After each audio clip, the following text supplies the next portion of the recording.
महाशिवरात्रि यह कोई साधारण रात नहीं है। यह वह काल रात्रि है जब स्वयं महाकाल इस मृत्यु लोक में जागृत होते हैं। अधिकतर लोग महाशिवरात्रि को केवल भगवान शिव और माता पार्वती के विवाह का उत्सव मानते हैं, लेकिन क्या आप जानते हैं कि शास्त्रों के रहस्यमयी पन्नों में 7 ऐसी गूढ़ कथाएं छिपी हैं जिनकी वजह से यह रात पूरे ब्रह्मांड की सबसे शक्तिशाली रात बन गई। आज मैं आपको उन 7 रहस्यों से रूबरू कराने जा रही हूँ और याद रखिए, 7वीं कथा आपकी सोच को जड़ से बदल देगी। पहली कथा हमें उस समय में ले जाती है जब न सृष्टि का आरंभ था और न ही कोई अंत।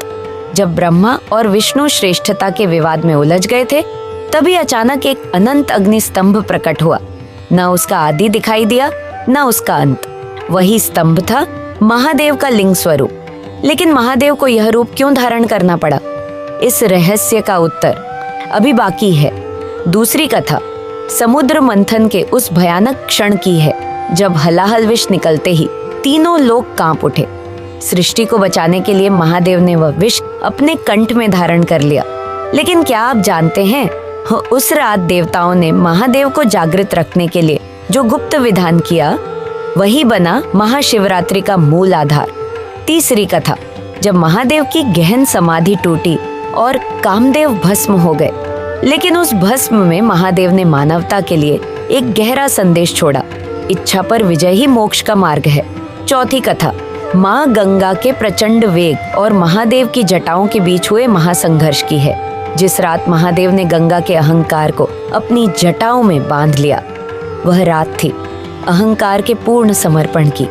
पांचवी कथा एक पापी शिकारी की जो अनजाने में भूखा प्यासा रहकर शिवलिंग पर सिर्फ एक बेलपत्र अर्पित करता है।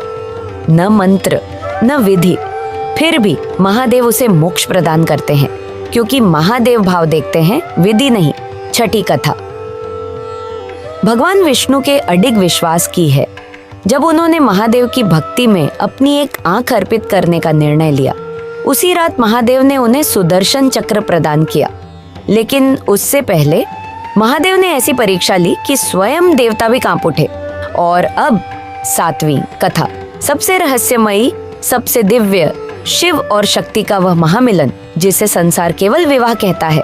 यह विवाह नहीं था, यह था वैराग्य और गृहस्थ का संतुलन। माता पार्वती की हजारों वर्षों की तपस्या और महादेव का भयंकर तांडव उस रात हिमालय की ऊंची चोटियों पर जो घटित हुआ, वह आज भी एक गहरा रहस्य है।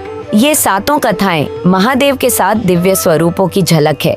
अगर आप इन कथाओं को पूरे विस्तार से सुनना चाहते हैं तो नीचे डिस्क्रिप्शन बॉक्स में विशेष लिंक दिया गया है, उसे अवश्य देखें और स्वयं को महादेव की भक्ति में डुबो दें। ओम नमः शिवाय।